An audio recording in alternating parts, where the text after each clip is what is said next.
and welcome to Restoring the Soul, a podcast dedicated to helping you close the gap between what you believe and what you actually experience. I'm your producer, Brian Beatty. Thank you for listening. On this edition of Restoring the Soul, and in honor of Sunday's Juneteenth holiday, we'd like to present one of Michael's most compelling conversations with Reverend Dr. Dennis Edwards, where they discuss race and Christianity in modern America as it relates to some current events. Michael was deeply impacted by Dr. Edwards' article in Christianity Today from May of 2020, titled "The Revolution Will Not Be Videoed." The link to this article can be found in our show notes, and this particular conversation took place in June of 2020. Dr. Edwards is currently an associate professor of New Testament at North Park Theological Seminary in Chicago, and author of Might from the Margins, The Gospel's Power to Turn the Tables on Injustice. In addition to his academic work in biblical studies, he has served as pastor in Brooklyn, Washington, D.C., and Minneapolis. So let's join in on their conversation. And here's your host, Michael John Cusick. Do you feel at all as if sometimes white people, in reaching out to you, are kind of asking you to help them be responsible for the problem that oppresses you and other African Americans? Oh, yes, without question. I think I'm feeling it on two levels. One is that I think people I've known for a long time have actually probably been less of an issue because they've known me, so they know the issue. So their check-ins with me are more about how I'm feeling emotionally and such. But folks who are newer or maybe only know me through social media tend to, I guess, want me to help them understand something that might take years to unpack. And also maybe to alleviate certain guilt. You know, there's times when I'm approached and people will start off with a litany of things that they've done. You know, I've done this, or my family's done this, or we've given money to this. And it's almost as if they're looking for my blessing in some way to say, well, you're good. But I'm in no position to do that either. So it puts me in a weird position to know how to respond or what they're looking for, and if I'm the person that they really need to be talking to. So yeah, you hit it. There's some of those things. Well, all the more reason why I'm grateful that you did decide to do this interview. And I have to confess, you know, I'll start with just sharing how I'm doing. I'm one course away from a minor in Black Studies from when I was an undergrad. I have a cousin who's married to a Black man. My own sister has basically stepchildren. They're African American, and lots of other, you know, I have Black friends, and I'm putting the air quotes in there. And what has been really different as the situation with Mr. Floyd has unfolded with his murder is that I've come to a place of I can have all of those feathers in my woke cap, but I've not actually confronted within myself the issues that are still there around privilege and really sometimes subtle issues of prejudice and maybe even racism. And I think the thing I want to refer to your Christianity Today article because that's what really spawned my desire for this conversation. I read that and I was moved to tears. Mm-hmm. And as I researched you for this podcast, I realized, I know who you are. I know of you through your friend Greg Boyd, and he's one of my theological heroes. That's kind of the fly in the ointment. Yeah. And you said some things in that conversation that were really, really stimulating, thought-provoking, and just so good. And one brief statement was, when we hear the other, our worldview changes.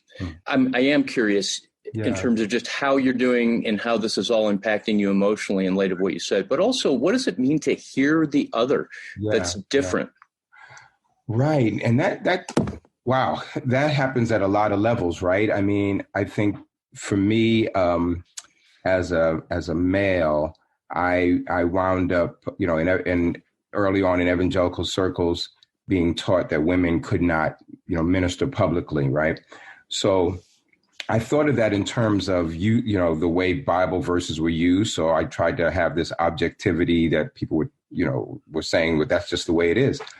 But actually, I needed to hear from women. I needed to hear from women how they heard those Bible verses and how they were treated in the church as a consequence of the submission language or the prohibition language, right? So in other words, my exegesis had to also be coupled with real life implications, and then to find out that sometimes the exegesis wasn't so objective. It was born out of a place of privilege and power. So what I'm getting at is that my views on women in ministry have been shaped by exegesis, but also by women. So I think the same thing happens with issues of race, is that we can sometimes take positions that we think are right because we've read something or we were told something or we have some anecdotal evidence, but we're not really paying attention to the realities. So when we start to truly listen to others, I think we can't help but to be changed. And listening, of course, I mean that in a broad, deep sense of the word, and rather than just letting the sound come in. I mean, really taking in what people are saying. And also the numbers of people do matter. In other words, it's maybe not an outlying voice to say there's injustice. When you see hundreds of people saying, yes, this is my story too, this is my story too, it should start to really make an impact on anybody that's paying attention. And so this whole idea of the perspective that we have, you addressed that in your article in Christianity Today. And is it okay with you if I just read a short paragraph? But you wrote, referring to the videos of Mr. Floyd's murder, you said the videos have helped some white people to see a bit of what many Black and brown people know. White America has long had its knee on our necks. I'm sure that some who just read that sentence are saying, not all of white America, but that's the problem. It's hard for people of color to feel that white America is with us and not against us. White America has not demonstrated the collective resolve to repent, rebuke, and reorient itself against racial injustice. That includes Christians. White Christians can opt out of outrage over racial injustice. The status quo works for them. Strong and very, very courageous words. Yeah. And indeed, that's one of the reasons why you have felt like you pay a price when you speak out like this as a Christian. What struck me as I read that, and a couple of metaphors you used that followed, was this idea of that I can opt out. And for whatever reason, there seems to be just a confluence of things happening in me personally, socially, culturally. It may even involve the COVID, that I don't feel like I can opt out, at least in the way that I have in the past. And I don't want to put myself above anyone else. Yeah. But can you unpack those words? You know, another metaphor you used was that these issues can be an elective for white people as opposed to a required course. Right. Just talk more about that, and specifically the perspective from a white Christian that wants to minimize this and not see it as something that's so much a broader issue. Sure. Well, there's several levels here once again, and I'll try to be succinct here. So let's take, well, I'll give an example, and maybe that will get at the answer. I have white Christian friends who are trying to deal with this pandemic, right, and are sending information to their congregations, or they're, trying to keep the community going, right, even though you have to be separated or geographically distant. And they send out comments. And for some reason, I'm on the mailing list of one of these pastors, even though I don't go to his church, but he's known me for years. And we've had all this unrest going on in the country, and he has never mentioned it into his congregation. It's just not an issue for him.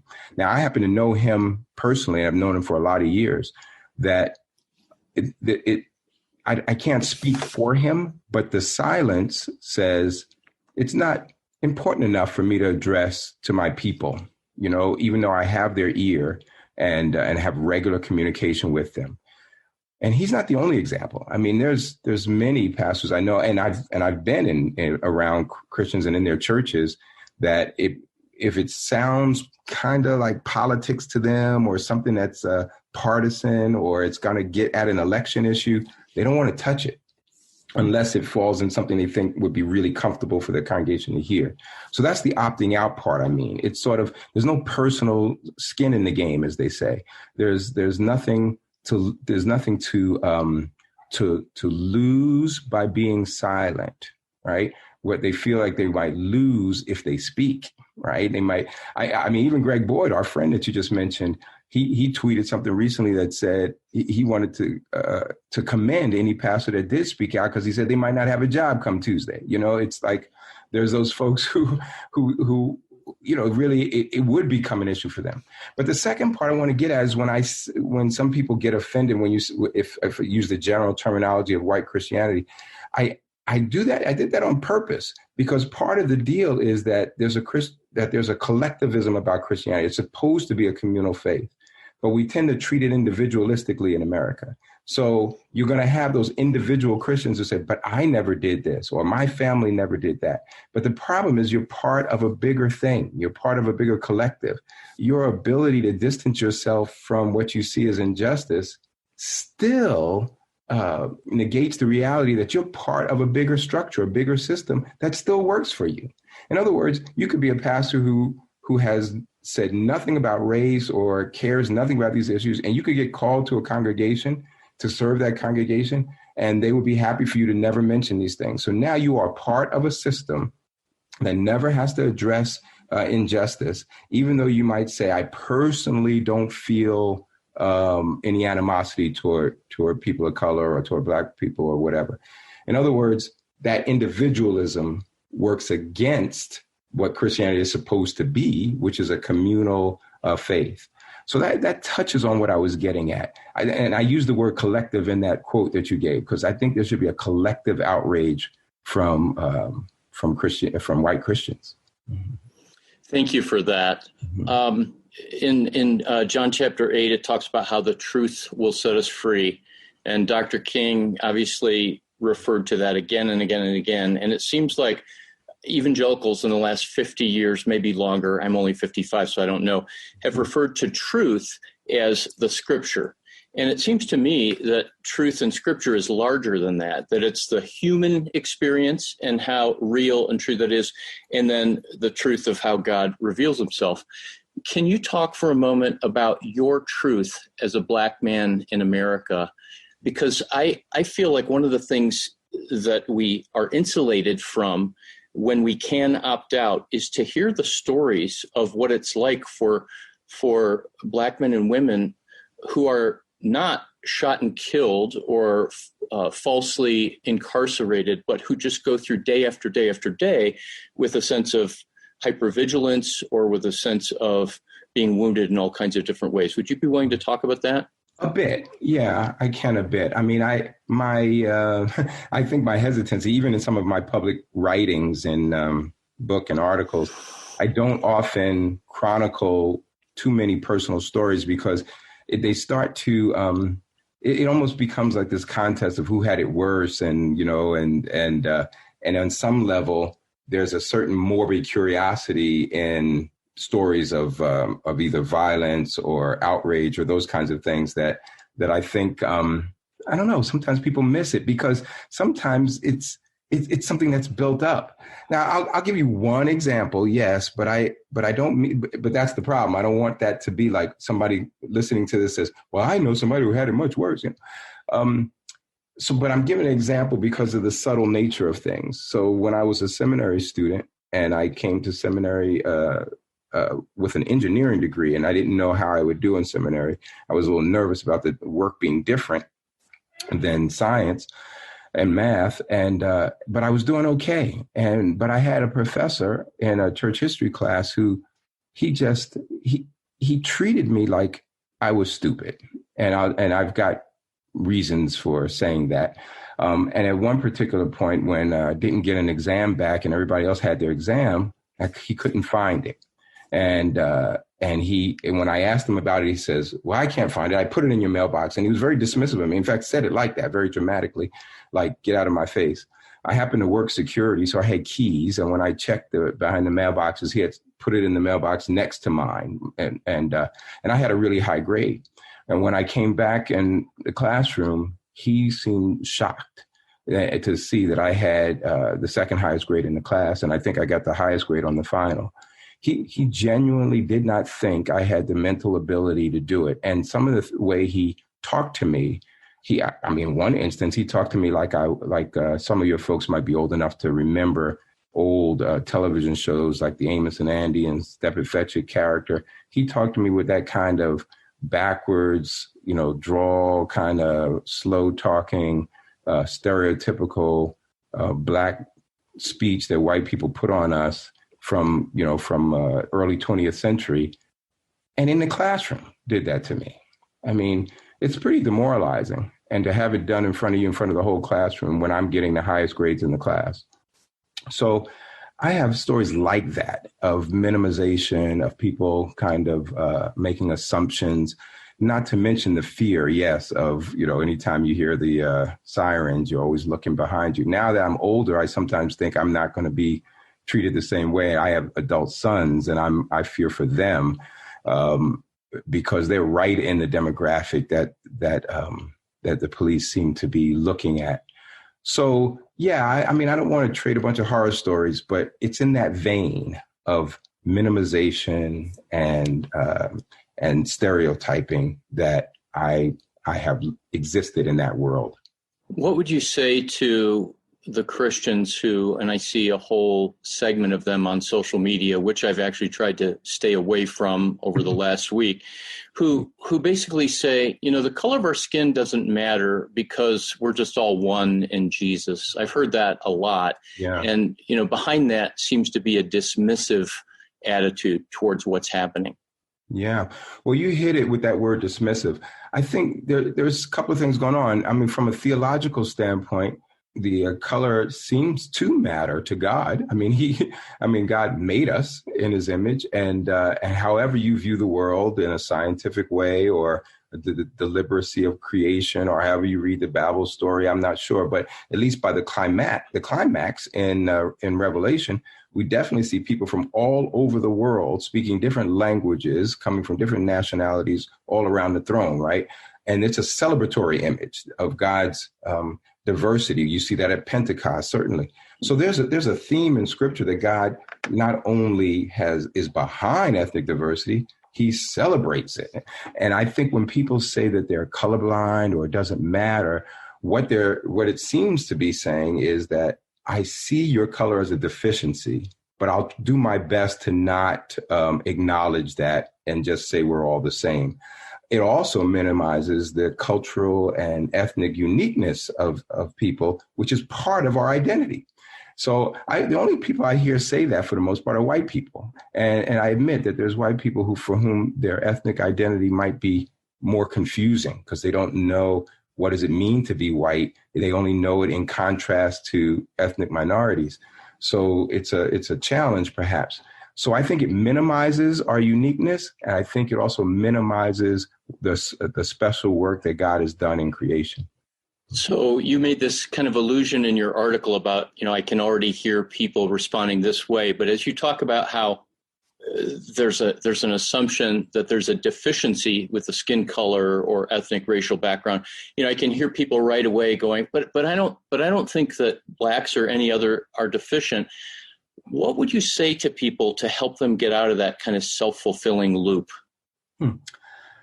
Well, honestly, I don't know right off the bat. I mean, there's a couple of things that we often encourage people to read, to look at what experts have done and to perhaps acquaint themselves with what the sociologists and other experts have seen about humanity. So on one level, it's an education level. But I think on the other level, maybe there is something that is spiritually missing when you have to make the world be mono something or other for you to to accept it. I think there may be a couple of things going on. So I'm hesitating in coming up with the best answer, because I honestly think people mean well. They want to sort of equalize everything, but that's not really the issue. My friend Drew Hart, he had that book, The Trouble I've Seen on Race in America, and he talks about meeting with a white pastor who said to him, and he was in a McDonald's, and he was showing him the cup, and he said, if I turn the cup around, I can see your side, and then you can see my side, as if we were just two equals coming to the table and just have to share from our two experiences. And what Drew was pointing out is that, well, no, I've already, as a Black person in America, had to know your world. This is what I got schooled in. This is what life in America means. But you've never really had to know my world. So it's not like we've got two people just sharing information about themselves. There's been a dominant culture that we've all had to learn and swim in, even when some of it's been mythical. So I guess what I'm saying is I hear people wanting to sort of equalize things, but I think it just is naive to ignore the journey of people who have been on the margins in our society. Brings up the idea to me, since you referred to the spiritual aspect of this, theologically, the idea of incarnation, of entering into what is other, to take it further, to do it even in physical form, of going into neighborhoods, going into friendships, experiences, that really requires humility on the part of whites and or a majority to say, I don't know, and I need to learn. Say more about mythical. You talked about culture, even though some of those assumptions are mythical. Yeah.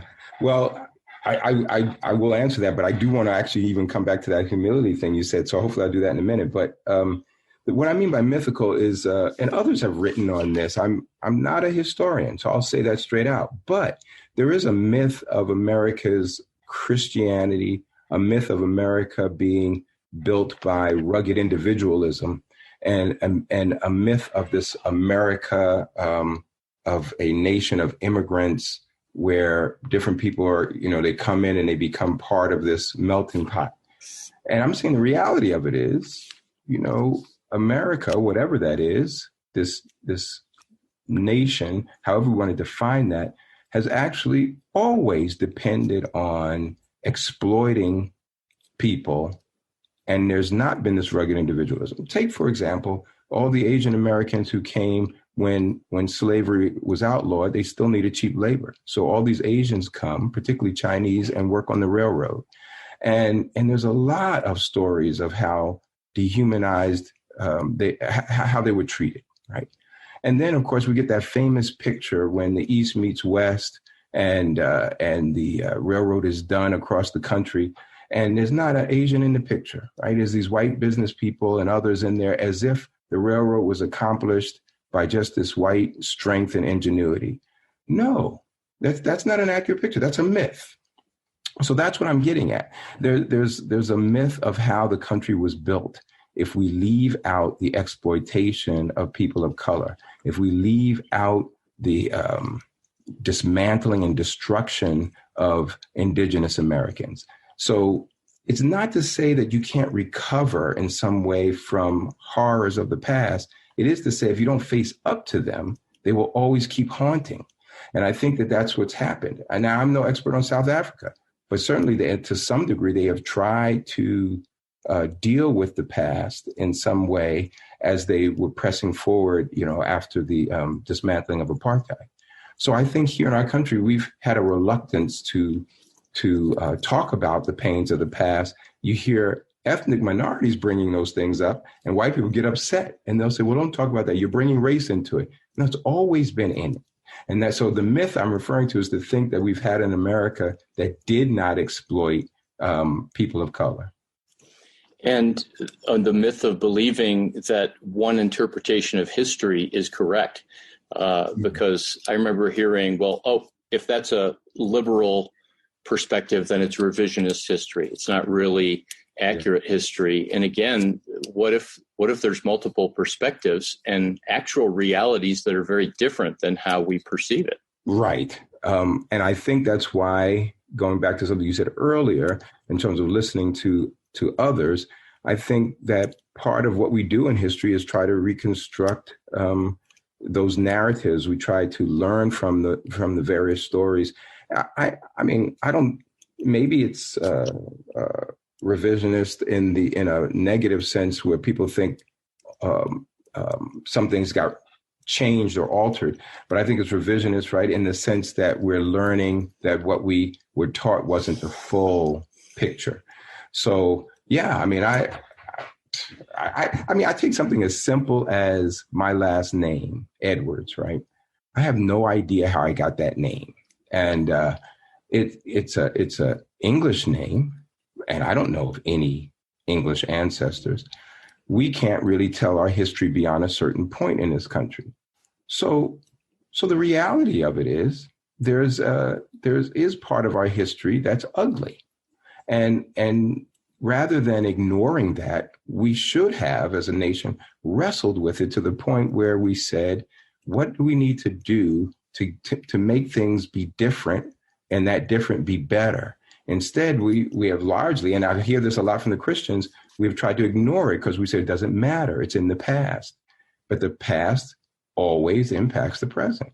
Yeah, as a psychotherapist, I'm aware of how that happens even on the individual or marital level. Yeah. And so it's only going to happen infinitely more on the cultural level when you're dealing with millions or hundreds of millions of people. That's a good point. I wanted to come back to that incarnation thing you said really quickly, because the scriptural passage that many have been wrestling with, and I include myself in that, is the Philippians passage there, chapter 2, starting even from 1 all the way down to 11, where the Apostle Paul is pleading for this unity in the congregation that would make his joy complete, as he puts it.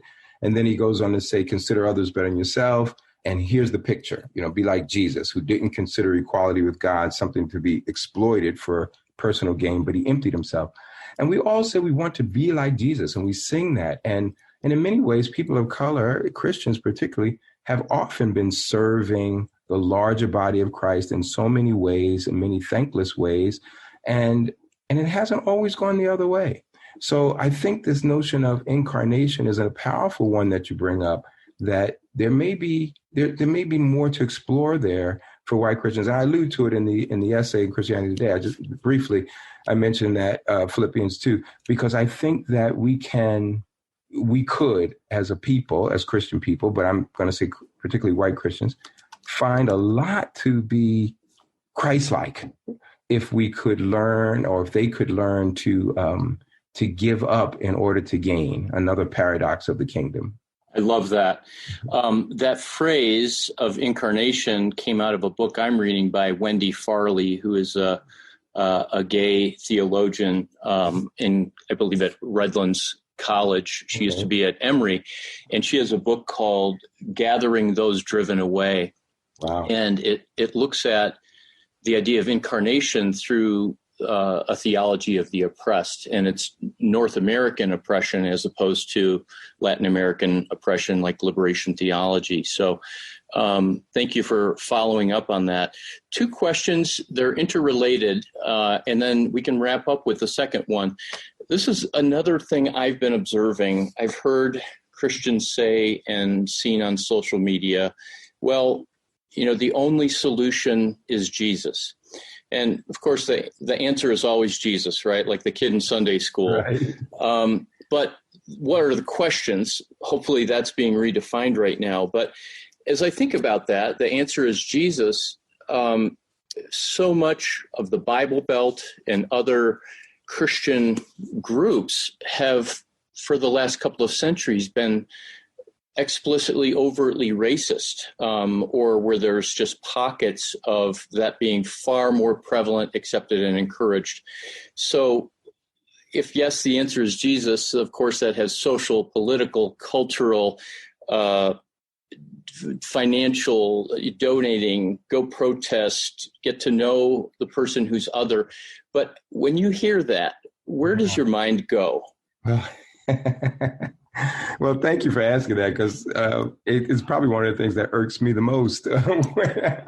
I've even given talks, and sometimes it's been people of color say, well, we just need Jesus. And I think, what you're saying, I don't disagree with, but what you really mean is not what everybody else is hearing. In other words, for some people, when they hear we just need Jesus, it's Jesus packaged the way that they have already been packaging him.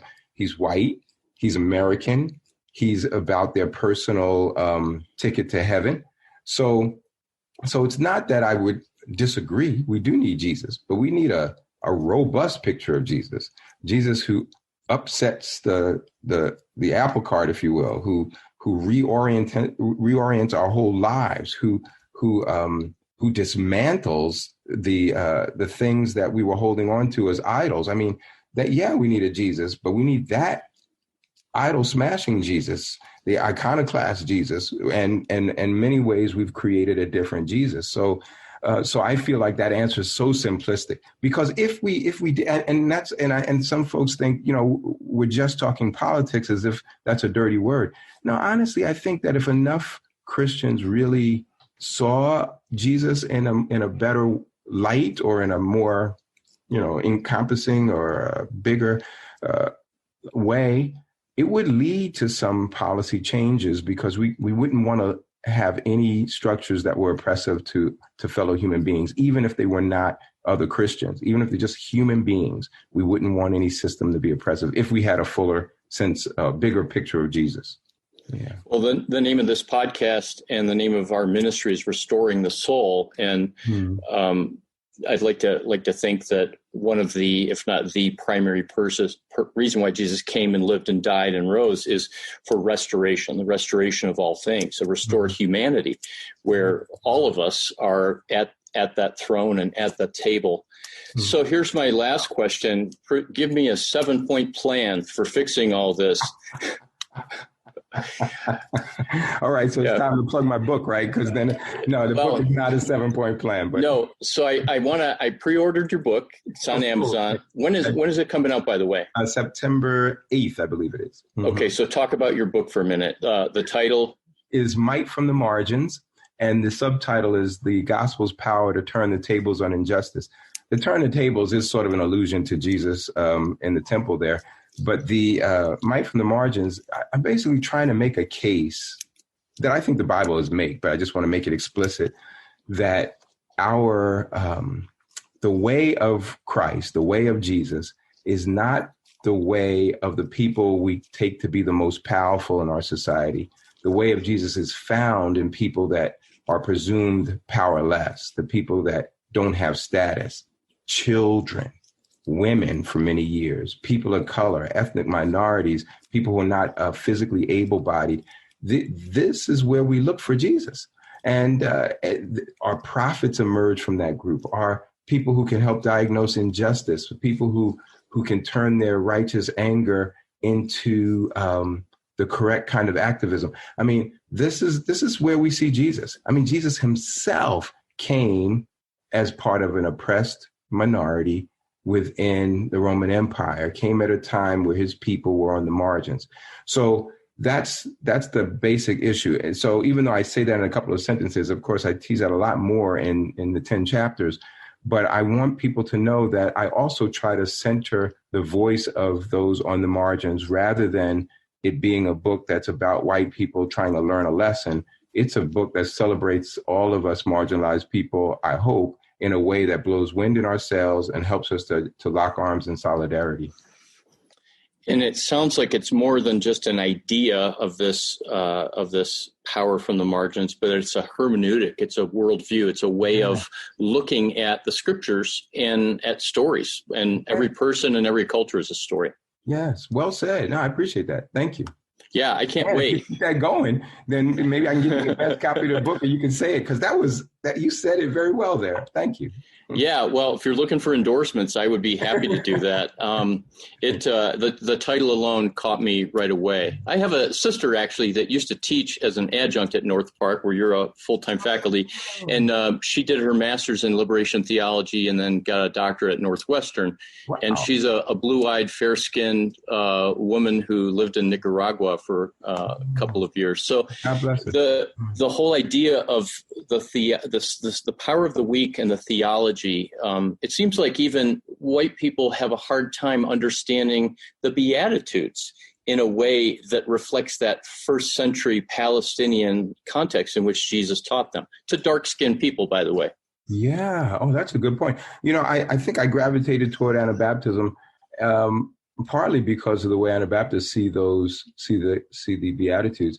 I mean, one thing quickly is some folks in the worlds that I used to be in as a young guy would see those as like commands of how we're supposed to get our act together. Like, if you could just be, poor in spirit, God would give you the kingdom. Or if you could just be, rather than sort of pronouncements on people who are in these places, blessed are those who mourn. I mean, there are people who are already mourning. And Jesus is pronouncing blessing on them, even though it doesn't appear that their status is one that would be blessed. So I think you're right. And the Sermon on the Mount is a great place to start when we want to talk about the ethics of the kingdom and how they might be lived out in every culture all time. I think that's a good place to go. So back to my facetious 7-point plan.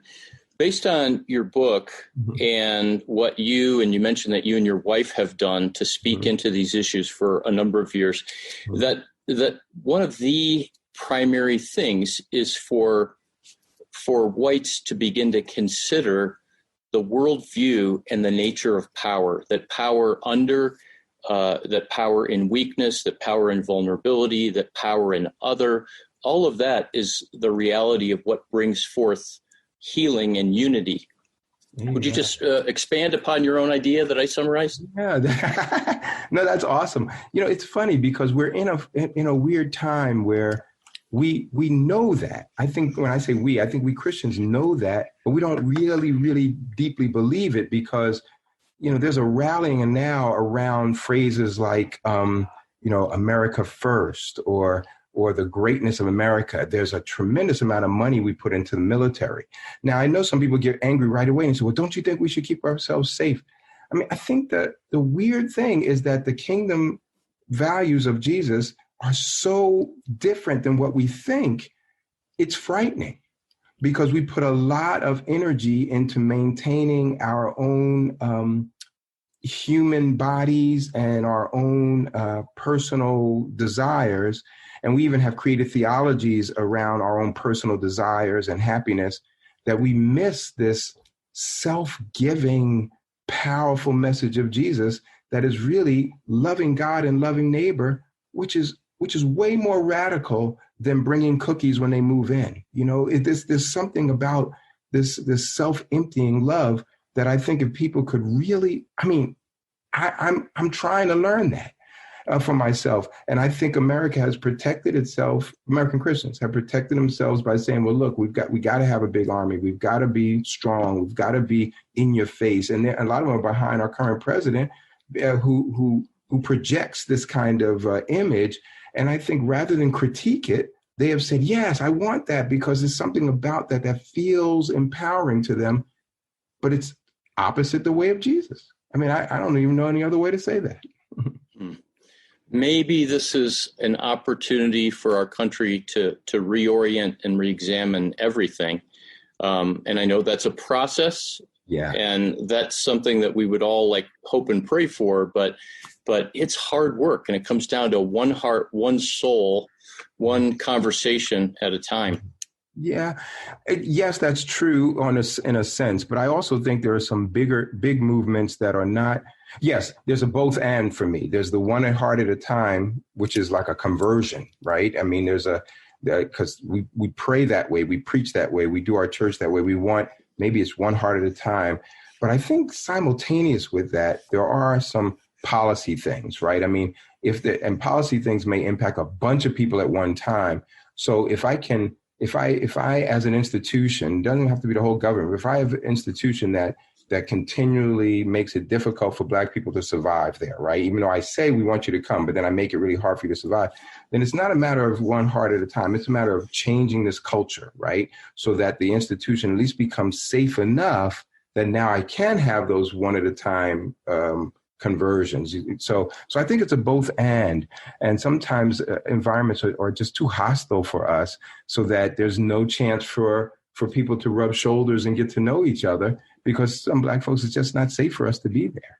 Yeah. Well, on that note, I want that thought to sink in to all of our listeners. And would you come back on the program when your book is coming out and just unpack that? Oh, I'd love to. That would be awesome. And thank you for reaching out and for understanding my needs as a person, as well as a scholar, not just what I can give, but who I am. So thank you for that. Appreciate it. Yeah. Well, thank you. God bless you and your family. And hopefully we'll talk again soon. So thank you for listening to another episode of Restoring the Soul. We want you to know that Restoring the Soul is so much more than a podcast. What we're all about is helping couples and individuals get unstuck. You know how some people go to counseling or marriage therapy for months or even years and never really get anywhere? Our intensive programs help clients get unstuck in as little as 2 weeks. To learn more, visit restoringthesoul.com. That's restoringthesoul.com.